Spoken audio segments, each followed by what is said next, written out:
Welcome to SportsBeat KC, the Kansas City Star Sports podcast presented by First Federal Bank. It's Friday, August 26th, and I'm Blair Kirchhoff. The Chiefs' preseason games are over, and the roster decisions will soon be finalized. On today's show, beat writers Herbie Teope and Jesse Newell, along with columnist Sam McDowell, share their thoughts on the team's initial 53-man roster, which will be finalized by next Tuesday. Any surprises? Should the Chiefs feel better at some positions more than others? What's the impact of preseason games on a bubble candidate's chances of making the team?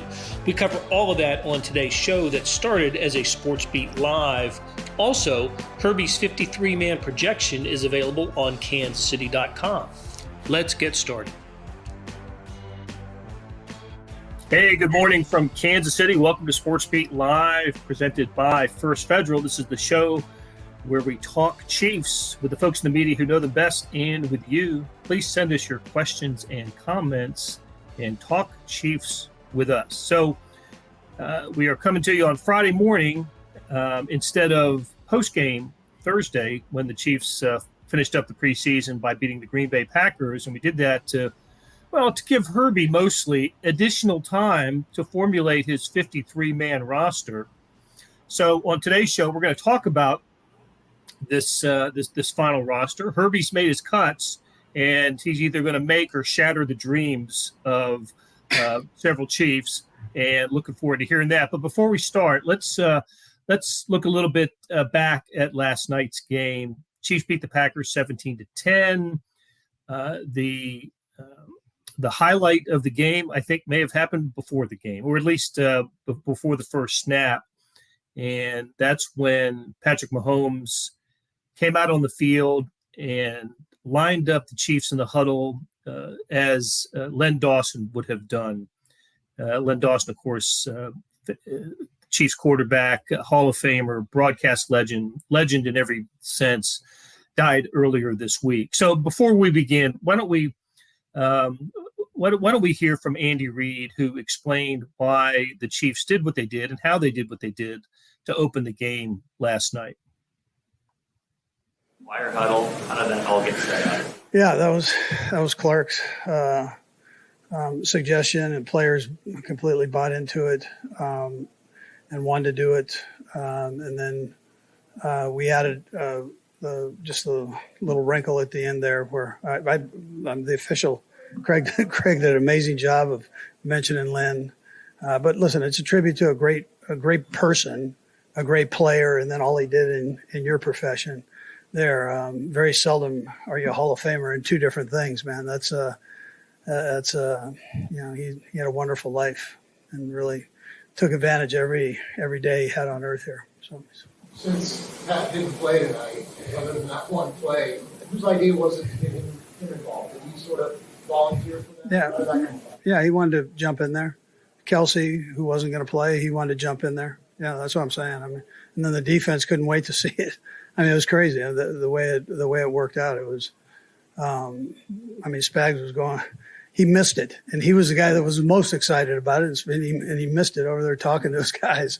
So, but he'll see it on tape there. But it was a neat deal, again, for a great person. Pretty cool stuff, Sam, wasn't it? Yeah, like you said, I mean, the best moment of the game was a play that never happened, basically. I mean, Len Dawson was we've talked plenty about him, but an icon in this city that was kind of Patrick Mahomes before there was Patrick Mahomes here, on a much smaller scale, because this game has blown up in the past half century. But, I asked Clark Hunt about it. He said Bob Moore, the team's historian, who used to be a PR guy for the Chiefs, he's worked for the team for over 4 decades, called Clark Hunt and just suggested it. And then Clark told Andy about it. And as soon as Patrick Mahomes and Travis Kelce heard about it, they wanted to play. They wanted to be in just for that moment, because they weren't supposed to play at all last night. So, yeah, it was a pretty cool deal.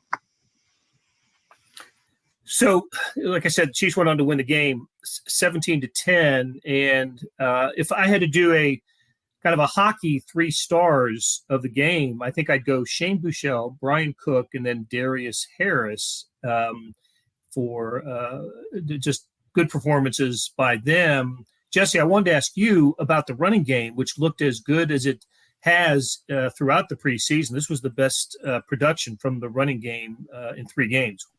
Yeah, raises some questions too ahead of cut day, which we'll talk about as well. But the biggest thing to me was Ronald Jones got an opportunity with the first team. And we know it's been tough sledding with the second and third team offensive lines in there. They have not performed very well. And Ronald Jones had a difficult time even getting to the line of scrimmage in previous games.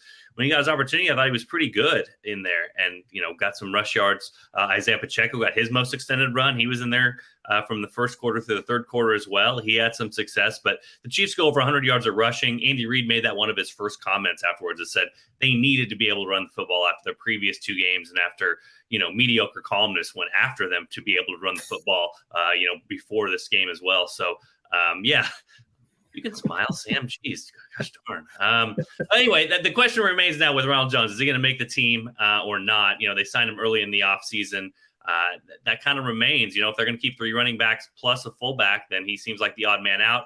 But with Blake Bell's injury now and obviously with other things that can go on, potentially now they saw with Ronald Jones what they could do. And the run game as well, they did it a little bit differently. They kind of got more into the power. They had some pulling linemen in there, and it made it so that not only could those running backs get downhill quicker, but also the gaps that they would potentially have to hit were narrowed. You only have half as many gaps that you need to look for. So you kind of simplify things for the running backs, but you get them going up and down field. That's really the strengths of Isaiah Pacheco and Ronald Jones both. So we'll see what happens here over the next few days. But Ronald Jones being a cut, obviously, if that happens, that'll be a national story. But he did do enough in that third preseason game, I think, to make this a question.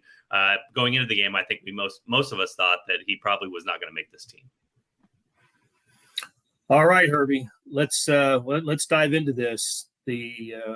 First of all, tell us what the kind of the sequence of events is going to be for the cutting process to getting from 80 to 53. Well, as of right now, the Chiefs coach Andy Reid and his coaching staff, along with the pro personnel department, they're looking over everything right now. They're going over the film, and not only for the Chiefs, they're looking at other teams. Okay, because you got to remember, this is called the initial 53. It's not final cuts. It's the initial cuts to the 53-man roster. So that doesn't mean whoever makes it on Tuesday will be there Wednesday, because we've seen it time and time again over the years, over the past decade. All we got to do is go back to 2013, which was called the Chiefs' second draft. The day after the cuts, they signed a multitude of players that went on to contribute to that season. Guys like Jay Howard, Ron Parker, James Michael Johnson, Chad Hall. I mean, so just because you make the roster on Tuesday doesn't necessarily mean you're going to be there Wednesday and Thursday. But what has to happen by 3 p.m. Central Time on Tuesday, and it's league-wide, the Chiefs have to be at the 53. So this is going to set the roster for the first regular season game, which happens a week and a half later on September the 11th. Do you think, Herbie, that performances, as late as, last night and, third game preseason performances have an impact on Andy Reid and his staff and Brett Veach, the decision-making, or are the minds pretty much made up before that third preseason game? I tend to agree with you on that last point, Blair. Minds tend to be made up by that second preseason game, which over the last 2 seasons has replaced what was known as the third preseason game or the final dress rehearsal for the regular season. The third preseason game, as Andy Reid said last night, is about getting the young guys out there so they can evaluate them. And as Eric Bieniemy likes to say, put consistent behavior on tape. Because if another team has a need, we could talk about Shane Buechele here in a second. If they have a need at quarterback and they view him as a better option than their number 2, I just can't find a space on the Chiefs 53 for Shane Buechele. Another team might want him.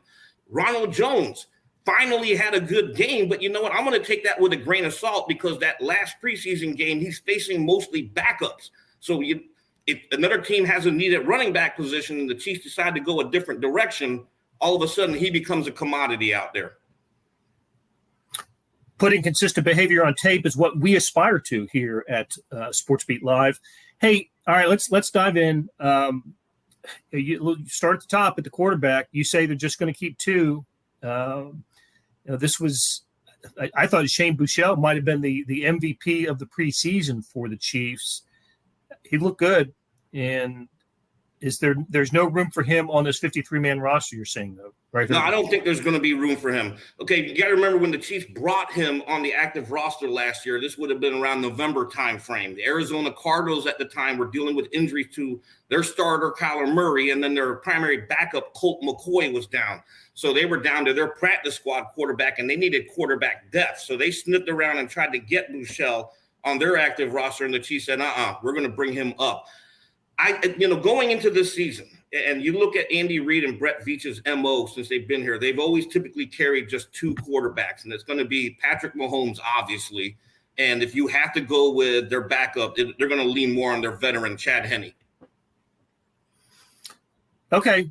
Jesse, you've been following the running backs pretty closely throughout the whole preseason, and the math was made a little easier for the Chiefs with the injury to Derek Gore, who, am I right about this? Was he got an injury settlement, and obviously not part of this team going forward.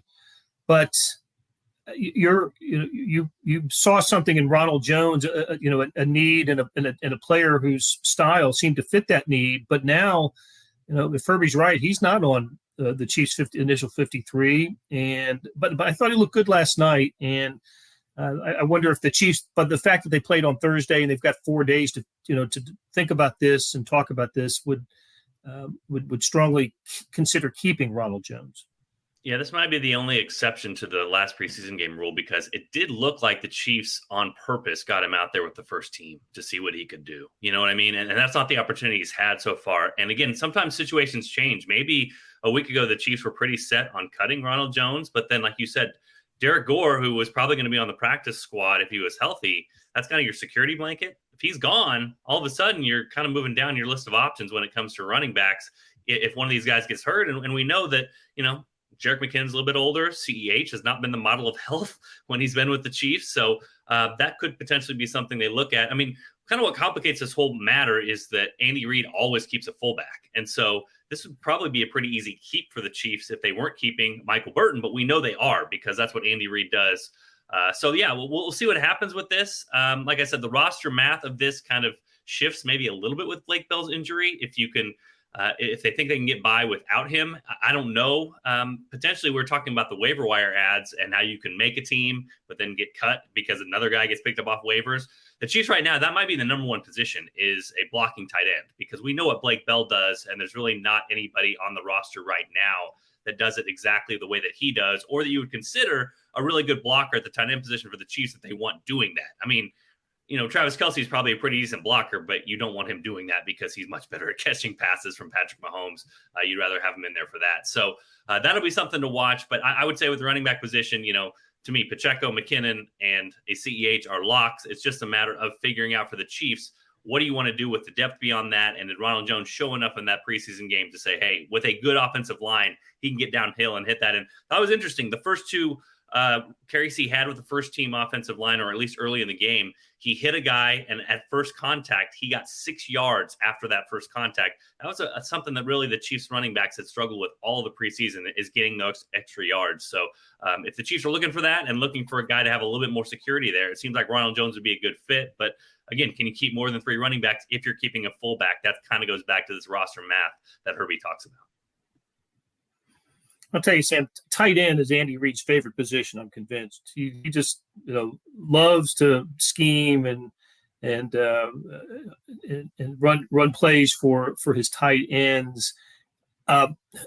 He's got the best in the game in Travis Kelce, but it does get a little complicated now after that because of the Blake Bell injury, and then look, last night, a guy who really hadn't flashed during the preseason, Bushman, catches 2 touchdown passes, breaks his clavicle after that. So could you see the Chiefs going out and maybe, assuming Bell's not going to be back anytime soon, going out and getting a tight end to give Andy Reid his 4th? I don't know what Bushman's got to do to make her 3 stars, Blair. I mean, 2 touchdowns, breaks breaks his clavicle in the game just to show his commitment.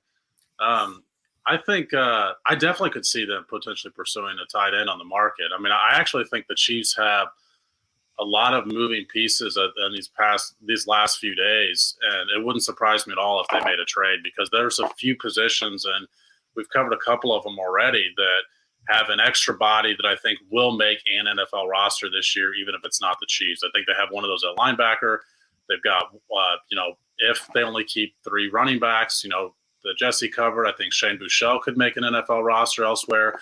Certainly, I think at wide receiver, they've got a body that could potentially make an NFL roster elsewhere. So I think they're going to be exploring the trade market over the last 3 days to see, maybe there's a position where they feel like they've got a little bit more need. Specifically, I look at, a swing tackle. I don't think I feel real confident in their swing tackle options right now. So, I think we could be seeing a trade at some point, but particularly that blocking tight end role that you guys have already covered. I mean, obviously Blake Bell is on this roster for that reason. But they've got an interesting decision to make with Blake Bell, because if we know he had surgery, we know that's not a quick return. Andy Reid rarely tells us the guy's going to be out a while. So when he does tell us the guy's going to be out a while, you figure it's going to be a long while. And if that's the case, do you really want to eat up one of your coveted 53-man roster spots by keeping him? Because, and Herbie can get into this if he wants, but you put a guy on IR now, he's done for the year. You can't create the 53-man roster spot by putting him on IR unless you think he's going to be done for the year. So they've got a really interesting decision to make with Blake Bell. And that's a fair point, Sam, and it's a very good point, because if what the Chiefs might do, and this was a question that was posed to Andy Reid earlier in the week when he revealed that he had the hip surgery, was is injured reserve an option for him? But what it was meant was during the 53. Because you can keep him on the 53 and then place him on injured reserve the next day. And so what's going to happen here with the rosterology math and everything that goes into this is if there's a player that they really want, they tell that player, hey, we're going to cut you, wink, wink, wink, but we're going to sign you the very next day. So there's kind of like all the behind-the-scenes stuff that goes on.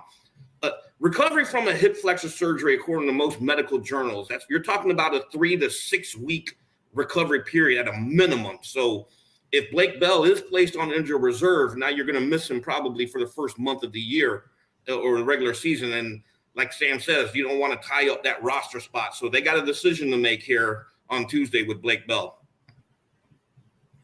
But it seems like 3 to 6 weeks is the time between the final preseason game and the first regular season game, but that's not quite the case. And of course, I am going to scratch out Shane Buechele from my 3 stars and add Matt Bushman, because Sam is right. He had a heck of a game last night. Hey, Cheryl wants to know if there's any public arrangements to show respect for Len Dawson. Haven't heard of any. I asked somebody with the Chiefs last night, and they had not heard yet. I guess the family's still working on that, and the Chiefs will certainly be a part of any kind of arrangements. Let's wrap up the offense and talk about the wide receivers. Are we all in agreement they're going to keep 6? And are we in agreement of the 6? The 4 are easy. Juju Smith-Schuster, Marquez Valdez-Scantling, and Sky Moore, McCole Hardman. And are we all in agreement that Justin Watson and Darius Fountain are 5 and 6? Yeah, I see a lot of nodding heads here. Was there anything that can disrupt that possibility, Jesse? Is there any wild card candidate here? I don't think so. This one seems that's been solidified. Was going to be one of those we thought would go to the very end, but it just hasn't, So, Darius Fountain's been in on special teams. Justin Watson's been on the special teams. As other 4 have kind of been locks and should be back for the first game. We learned last night that MBS was in concussion protocol from something earlier this week. So, we'll see exactly what happens and if all those guys do play week 1. But no, I don't see any surprises there. I saw a Josh Gordon tweet kind of floating around from about an hour ago as well. Basically just said, thank you for the opportunity. So I think he fully understands the writing on the wall there. I'm kind of interested in who Sam McDowell thought the other receiver might be. I'm guessing Corey Coleman. I don't know. I mean, a former first-round pick, he kind of flashed a little bit with punt return, but I think the Chiefs' 6 guys are those 6 guys, and there's not going to be too much roster. I don't know what the word would be. drama when it comes to that particular position. The offensive line tends to get overlooked, but let's not overlook them here. There is some possible drama on the last couple of offensive line. Herbie, how do they want to go? They're gonna. It always seems it's 8, 9, or 10. I think you landed on 9. Yeah, I landed on 9, and here's the reason I went more than the typical 8 is. I think we all will agree that the Chiefs might still have some PTSD from the Super Bowl. So Brett Veach is probably thinking you can never have enough offensive linemen. I think they're set. Obviously, they're clearly set with the top 5. And then after that, it gets really interesting. I think Nick Allegretti is a lock. I think Austin Ryder might be a lock, and we'll get into that in a second here. And as Sam mentions, there's swing tackles. Here's where, you start scratching your head. Who they got here? But I think they're going to go with Jerron Christian, and I think Prince Tega Wanago. This is a guy that a lot of people tend to overlook, but he spent time on their active roster last year, so he knows the scheme. And when he came back from the PUP list during training camp, immediately started working with the twos. This is going to leave Darian Kennard out because I think what the Chiefs like, they like that undrafted rookie, Michael Caliando. Something to think about last night's game. He was working at center, okay, and they moved Austin Ryder over to the guard. And as we all know, Andy Heck and Andy Reid love versatile offensive linemen once you get beyond the 5. They got to be able to play guard center. So you'll have Nick Allegretti, Ryder, and maybe Caliando, and then you've got your swing tackles who can play both sides. So that's where it gets fascinating. But I think Darian Kennard, when you're working with Dustin Crum and Shane Buechele late in camp, and that's who you're working with during the preseason, that is not a good sign. He just never emerged. So I think he's the odd man out, and time on the practice squad might do him well. Tell you what, we're talking about backup offensive linemen. The Chiefs have a strong roster. All right, let's go to a break and hear from First Federal. We'll come back. We're going to talk about Chiefs defense. When I bought my first home, I was searching for listings and negotiating all on my own. Now I'm back in the housing market, and I could not imagine doing that again. But then I found First Federal Bank of Kansas City's expert loan advisors at ffbkc.com. They were kind, knowledgeable, and available 24/7. My loan advisor answered my questions and helped me feel confident all the way through closing. I trust First Federal Bank because they understand banking is personal. Apply today for a home loan at ffbkc.com/homes. First Federal Bank of Kansas City. Member FDIC, Equal Housing Lender. Hey, this is Blair. There are several ways to access the Star Sports section. Let me tell you about a couple of them. There's Sports Pass. For $12.99 a month, you get unlimited digital access to all of the Star Sports content, including beat writing, columns, features, pretty much everything we write. The deal renews monthly until you tell us to cancel. For $159.99 a year, you get everything the Star has to offer digitally, including sports and the e-edition. Go to kansascity.com and drop down to the bottom of the page where it says Start a Subscription for more information. Your support has never been more important. As always, thanks for reading and listening.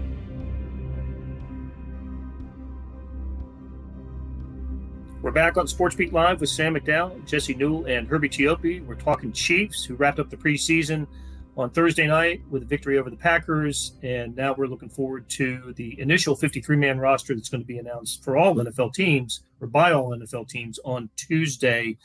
All right, we covered the offense. Let's get to the defense, and I don't know if there's I don't know how much drama there is on the defensive line, but it seems to me with the front seven, with the defensive line and the linebackers, there are some questions about maybe the final players in those groups. Sam, it's just been a constant theme from the end of last season through the preseason that the defensive line was the place where the Chiefs really needed to be visibly improved. Just like it was the offensive line after the Super Bowl loss to the Bucs, after last year's loss to the Bengals, defensive line and the ability to get pressure and get the quarterback down needed to improve. Do you think the Chiefs have done enough and there's enough on their roster for this to happen? Or is this another place where they may go out and after the teams make their cuts, find somebody else? Well, I think their depth is better than, the top of the depth chart. I think you feel more comfortable comparatively speaking, with the rest of the league in those cases. The Carlos Dunlap injury, changes things a lot, because I thought that signing at least put a 1-year Band-Aid over the problem of being able to rush the passer. We haven't seen him. I mean, he's dealing with an Achilles injury, and it's not exactly a great spot to be dealing with a lingering injury. So, I'm a little bit concerned about the length of time he'll miss. I think the most difficult decision at defensive line is, I know that Herbie's got Joshua Kendo making the team. I haven't seen a lot from Joshua Kendo in 2 years. In fact, we literally saw nothing from him last year. He did not record a tackle in his rookie year, and he was out for the last 12, 13 games. But still, I thought that was the most interesting one actually on Herbie's entire 53 was keeping Josh Kendo. This is what we should do actually, Blair, is not project our own. We should treat it like March Madness and just rip the selection committee. Not actually pick our own bracket. Let's just rip Herbie picks. Then I would say write your own 53 then, so I can rip yours. Kendo's an interesting play. He did get was it he who got the sack last night? Sack for no yards? Somebody that was Turk Ward. I can't even remember now who got the first sack for the Chiefs. That was Wharton. Yeah, that was Wharton. Turk. Okay. All right. Yeah. So Herbie, why Kendo? What's or is it just lack of options? Yeah, essentially that's what it boils down to. Lack of options, and then we know Brett Veach will cut bait if he doesn't feel like one of his draft picks is panning out. But that's one of those rare instances, because when he cut Cornell Powell last year, their 5th round pick, we all kind of raised our eyebrows, because as we know from covering this team, he tends to stick with them. Kendo, as we all know, he was injured last year, so they don't really know what they have with this guy. And so I think they want to see what they have, develop him some more. And it boils down to Carlos Dunlap, the Achilles injury, even though they're trying to wave it off, one of those, don't read too much into that. But Sam's right, it's an Achilles injury. It's inflamed, so that means he's going to miss practice time. And now, I don't know if he's going to play in the first game, but we'll see how he does in practice next week and the week leading up to the game against the Cardinals. But you got to have depth there. And when you look at their roster, I think he's the next best option. At the bottom of it, I should say, not at the top of it, but as you start working down. Okay, so we start the linebacker conversation, of course, with Darius Harris, who really stood out last night, and then we spackle in, players like Willie Gay and Nick Bolton. I think they'll probably make it. Now, Darius Harris, I thought was really played really well, and I got to talk to him after the game last night. He was pretty excited about his performance. He's been with his 4th year with the club, and he's played a total of 11 games. I think he has 1 or 2 career tackles. He's mostly been special teams. So it'd be pretty cool if a guy like that made the squad. Linebacker's interesting, though, because after Bolton and Gay, we don't know how it's going to shake out. I mean, Elijah Lee's been up and down, and Jermaine Carter, and the Chiefs went out and got veteran linebacking help after last season, Jesse, didn't they? And then we're still a little bit uncertain who's going to play behind Gay and Bolton. Yeah, I mean, I think this one probably more solidified than we thought, just because Jermaine Carter was not good. They signed him early in the offseason, and yesterday he had probably the low light of all the 3 preseason games, where he just got bowled over by the Packers center, I think it was, on a run play, and kind of did somersaults in the opposite direction of where he needed to be. He just hasn't looked fast, and he hasn't looked explosive. And but again, this is sort of, if you think of this big picture holistically, if you will, he sort of bought them time, if you will. I don't think they, that was before, if I'm right, that was before they got Leo Chanel in as a 3rd round draft pick. So you sign a guy, it makes it so you don't have to reach in the draft, and then a guy like Leo Chanel falls to you. And it seems like they liked what they've seen with him. He's had pretty good grades over the course of 3 games. That's Leo Chanel. He's obviously really good in the run game and blowing stuff up there, still learning in the pass game and doing the coverage stuff. But he was with the first team last night. That's not something we saw. I'm taking the first snap of the defense. So that seems like progress to me. And then, Elijah Lee is kind of split time with Leo, so he seems like one. And then your boy Darius Harris. And we heard on the broadcast last night, whether it was a slip or not, Brett Veach talked about how you talk about your 9th offensive lineman or your 5th linebacker on the roster. And so it seems like probably 5 is the number that the position is going to get. So Jermaine Carter, probably the likely cut here. It might raise some eyebrows across the league, but we just haven't seen much from him in camp. He looks a little bit slower than maybe he was in past years and has not done enough probably to make this team. And so that's going to be the cut most likely that will surprise some people from the outside, but not us that have been watching the team here for the last few weeks. To piggyback off of Jesse's analysis there, Jermaine Carter as well, one of the things that jumps out to me as camp progressed, his forte was special teams. And then when you watched the practices, he's working with the backup special teams people. And that kind of like raises your eyebrows, especially when you know that that's where, he made his name.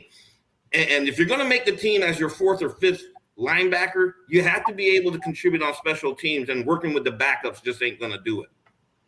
Yeah, I think Herbie's got that on special teams, because I think when you look at their, I think they've got 3 linebackers set. I mean, they're not going to cut Chenal. I think that leaves 2 spots for 3 guys. They all have something different. Darius Harris is the only guy of the other 3 that can wear the green dot. He's the only guy that can call plays. Elijah Lee, I think, is clearly the best special teamer of those, but I do think they think that Carter is their best overall linebacker still of those 3 guys. And so I think they've got sort of this triangle with only 2 spots of the 3, and it just depends which strength you favor. But I agree with Herbie. When you're talking about your 5th linebacker, what you should be favoring is special teams, particularly for an organization that lost 8 of like their top 12 contributors on special teams last year. I just think it's going to get a lot of prioritization here. Okay, in safeties and corners, I think it's notable. Not much drama here. I think it's notable for the number of rookies that will be in this group of 10, basically 6 corners and 4 safeties. You've got Jalen Watson, Joshua Williams, Brian Cook. Am I missing? Of course, Trent McDuffie. So 4 of the 10 are rookies. That would be, it's quite a number, and it also means that we're leaving a rookie off, and that is Najee Johnson, a 7th round pick. He, and according to Herbie on his 53, Darian Kennard will be the 2 rookies of the 10-member class that don't make the team. But for the Chiefs had 10 picks. If they end up keeping 8, that's a lot of population there for rookies, but they all would have earned their way on this team. I thought Joshua Williams had a rough game last night with that penalty on the special teams, a couple of penalties that that hurt the Chiefs, but I think he's on the squad. How about that notion, Sam? 8 rookies on this team. Doesn't it suggest that we're not in a rebuild, but to me it keeps the window of opportunity open, or extends it for the Chiefs for a few more years if they end up with a class of 8 that all contribute. Yeah, it is a rebuild of like portions of their roster, of like certain segments of the roster. And you mentioned, we're seeing it in the secondary now. Like they're trying to rebuild their secondary through draft capital, as opposed, it's an expensive position, the cornerback position. You've got to spend top dollar in order to acquire the talent. So the Chiefs are trying to acquire it through the draft.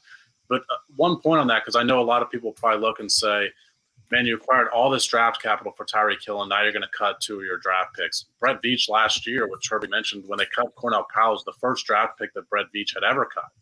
Now they're going to probably cut 2 in 1 year. I don't see how either guy that Herbie has them cutting, I don't see how either of them make their way onto the team. Well, you still collect the picks because it's just more tickets in the lottery that allow you this chance to cash in. So it's still worthwhile to get extra picks and see which guys win these battles. One of the things the Chiefs did throughout this offseason that makes it tough for us to do this whole exercise is they acquired depth. Like they threw numbers at the bottom of their depth chart to try and just let guys go win the position. And it's pretty good when those guys are rookies. You can see the kind of progression they make throughout camp. And like I said, I think it's still worthwhile to collect upwards of 10 draft picks, even if it means you're going to have to cut a couple of guys on the way. There's nothing that says these guys can't clear waivers and make it back on your practice squad, potentially make your team next year. I just want to point out for the record that Sam and I are agreeing, and I don't know if we woke up on the wrong side of the bed or anything, but Sam, it's nice to hear you agree. I like that. Well, Isaiah Pacheco is a good example of what you're talking about, Sam. That he's you throw numbers at something, and he's 7th round pick, and he's going to return kicks and he'll be getting carries in the season opener in 2 weeks against Arizona. Okay, well look, that'll do it. Hey, Cheryl, replacing the Honey Badger, Justin Reid is going to be the Chiefs guy. Part of a starting defense that allowed no points. And in 6 possessions in the 3 preseason games, the starting defense allowed no points, had 3 3-and-outs, and forced 6 punts. So I don't think the starting defense could have played much better. Now, of course, it wasn't against an all-pro quarterback on any of the occasions.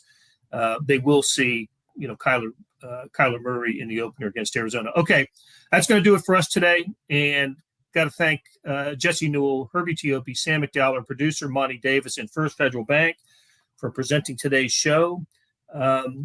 Regular season next, Arizona Cardinals on September 11th in Arizona. Really looking forward to it, and looking forward to talking to you again soon. Thanks for tuning in, and have a good weekend. That'll do it for today and this week on SportsBeat KC. Thanks to our production staff of Monty Davis, Randy Mason, Todd Feedback, Jeff Rosen, and Chris Fickett. And thanks to First Federal. Their website is ffbkc.com. A tip of the cap to Herbie Teope, Jesse Newell, and Sam McDowell for sharing their insights. Complete coverage of the Chiefs-Packers game and everything that happened in sports outside of Kansas City is covered in today's morning sports edition, which numbered 32 pages. Go to liveedition.kansascity.com for more information. Thanks for listening, and we'll be back soon with another SportsBeat KC.